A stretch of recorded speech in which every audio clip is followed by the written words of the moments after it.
Welcome to our YouTube channel education right. I hope आप ठीक होंगे।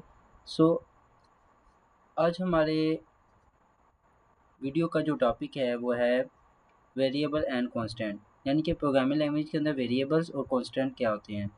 सो वेरिएबल्स मैंने आपको पहले भी इसके बारे में बताया था कि वेरिएबल वो कंटेनर या वो ब्लॉक्स होते हैं जिसके अंदर हम अपनी वैल्यू को सेव कर सकते हैं, ठीक है। और इन वैल्यूज़ को हम फर्दर अपने कोड में ओवरराइट करके चेंज भी कर सकते हैं। जबकि जो कांस्टेंट होते हैं वो ऐसे वेरिएबल बनाए जाते हैं, यानी ऐसे वेरिएबल्स के कंटेनर होते हैं जिसके अंदर हम अगर एक दफ़ा वैल्यू को सेट कर दें तो उस वैल्यू को हम अपने पूरे कोड में कहीं से भी चेंज नहीं कर सकते। यानी कि उस वैल्यू को अगर हमने एक दफ़ा एक वेरिएबल में एक वैल्यू को सेव कर दिया तो उस वैल्यू को ना ही ओवरराइट किया जा सकता है और ना ही उसे चेंज किया जा सकता है। सो इसके बारे में हम डिस्कस करेंगे।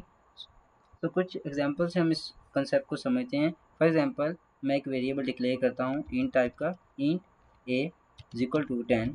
सो अभी मेरे वेरिएबल ए में 10 वैल्यू सेव है। सो मैं इसको प्रिंट करा के भी दिखा देता हूँ।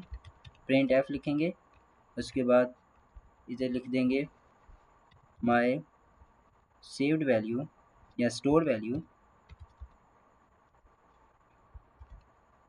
इन वेरिएबल, या मैं ये भी लिख सकते हैं कि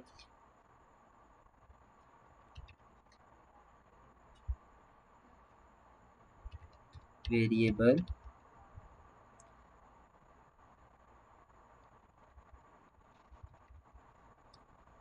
इज, आगे हमें फॉर्मेट स्पेसिफायर ऐड करना पड़ेगा, तो हम उसको ऐड कर लेते हैं। आगे हम उस वेरिएबल का जो नेम है वो ऐड कर लेंगे। सो अभी हम जब इस कोड को रन करेंगे तो आपको दिखाई देगा कि हमारी जो ए के अंदर जो वैल्यू पड़ी हुई थी वो क्या है, 10। सो अब इस तरह से जो भी वेरिएबल डिक्लेयर किया जाता है उसके अंदर हम वैल्यू सेव करते हैं और वो वैल्यू को हम डिस्प्ले करा लेते हैं। ये एक नॉर्मल वे है, ठीक है। अब कांस्टेंट का जो कंसेप्ट है उसके अंदर ये है कि अगर हम इस वैल्यू के स्टार्ट में कांस्टेंट ऐड कर दें, इसका मतलब है कि इस वैल्यू को हम अब चेंज नहीं कर सकते। फॉर एग्ज़ाम्पल, मैं इस वैल्यू के अंदर इस वैल्यू को फर्दर को वैल्यू साइन करने की कोशिश करता हूँ। सो अगर मैं ए वैल्यू के अंदर 10 वैल्यू या कोई भी वैल्यू 30 वैल्यू को ऐड करने की कोशिश करूँगा, ठीक है। और जब मैं इस कोड को दोबारा से रन करूँगा, मैं इस कोड को जैसे कॉपी करके पेस्ट कर देता हूँ। सो फर्स्ट टाइम जो कोड का जो वैल्यू आएगी वो हमारे पास ए आएगी, और सेकंड टाइम मैंने ए की वैल्यू को 30, यानी कि एक वैल्यू ए वेरिएबल के अंदर मैंने 30 सेव कर दिया है, ठीक है। और नेक्स्ट जो हमारे पास जो स्टोर वैल्यू है वेरिएबल के अंदर, ठीक है, वो हम देखेंगे कि क्या होगी। तो जब मैं इस कोड को रन करूँगा, देखिए आप देख सकते हैं वो क्या कह रहा है, ये is not declare in this scope, यानी कि वो कह रहा है कि इस स्कोप के अंदर वो डिक्लेयर नहीं है, ठीक है। और इसकी जो डाटा टाइप है वो भी अभी डिफाइन नहीं की हुई। सो इसका अभी हमने इसका डाटा भी डिफाइन कर लेते हैं। सो इसकी डाटा भी डिफाइन करता हूँ मैं। सो मैंने कॉन्स्ट के आगे उसके डाटा डिफाइन कर दिए। अब मैंने जब कोड को रन किया तो वो बता रहा है कि assign is not read only variable, यानी कि हम सिर्फ उस कोड को रीड ओनली कर सकते हैं, यानी एक दफ़ा उसकी वैल्यू उसके अंदर सेव होगी है तो हम इसे रीड ओनली कर सकते हैं। जब मैं इसे रन करने की कोशिश करूँगा तो इस जगह पर एरर देगा कि मैंने उस कोड को उस वेरिएबल को दोबारा से ओवरराइड करने की कोशिश की पर ओवरराइड नहीं हो सकता, ठीक है। ओनली रीड एबल है, यानी कि उस कोड को हम उस वेरिएबल के वैल्यू को रीड कर सकते हैं, दोबारा से रीराइट नहीं कर सकते। तो ये मेन कंसेप्ट है सी लैंग्वेज के अंदर जो कांस्टेंट है और वेरिएबल का। सो मैंने वो नीचे से 2 लाइंस के कोड को रिमूव कर दिए।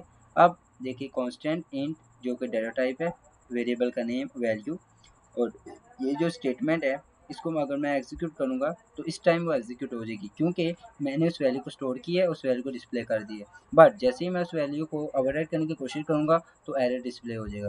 सो मैंने इधर एक न्यू कंसेप्ट के साथ आपको समझाने की कोशिश की है। मैंने एक वेरिएबल डिक्लेयर किया है इन डाटा टाइप का जो कि ए है, उसके अंदर मैं वैल्यू सेव की है 20, और मैंने एक कॉन्स्ट वेरिएबल डिक्लेयर किया जो कि इन डाटा टाइप का ही है और बी वेरिएबल का नेम है, ठीक है, और मैंने 10 वैल्यू सेव की है। अब मैंने प्रिंट एफ स्टेटमेंट के अंदर फॉर्मेट स्पेसिफायर के साथ आगे मैंने इन दोनों वैल्यू के दरमियान में अरिथमेटिक ऑपरेटर लगाया, ठीक है, यानी कि दोनों वैल्यू को सेव करने की कोशिश की है। जैसे मैं कोड को रन करूँगा सो आप देखेंगे कि ये कोड जो रिजल्ट देगा वो ये है कि 30, यानी कि इन दोनों को उसने क्या कर दिया, ऐड कर दिया, ठीक है। यानी कि कांस्टेंट और नॉर्मल जो वेरिएबल है वो ऐड उसके अंदर ऑपरेशन परफॉर्म हो सकते हैं, बट इसमें सिर्फ एक ही लिमिटेशन है कि जो कांस्टेंट है ऐसे वेरिएबल हैं जो कि चेंज नहीं हो सकते, यानी कि एक दफ़ा से डिक्लेयर कर दिया जाए, उन्हें क्रिएट कर दिया जाए तो उसकी वैल्यू को ओवरराइड नहीं किया जा सकता। जबकि हमारे पास जो ए की वैल्यू होगी, चूँकि ये नॉर्मल वेरिएबल है तो इसकी वैल्यू को चेंज किया जा सकता है। सो मैंने ए की वैल्यू को दोबारा से ओवरराइड करके उसके अंदर 40 ऐड किया और मैंने फिर दोबारा से प्रिंट स्टेटमेंट उसी स्टेटमेंट को नीचे कॉपी करके पेस्ट किया है। अब मैं इस कोड को रन करूँगा सो आप देखेंगे कि जो फर्स्ट जो कोड है, चलिए मैं इस कोड को और ज़्यादा ठीक कर लेता हूँ।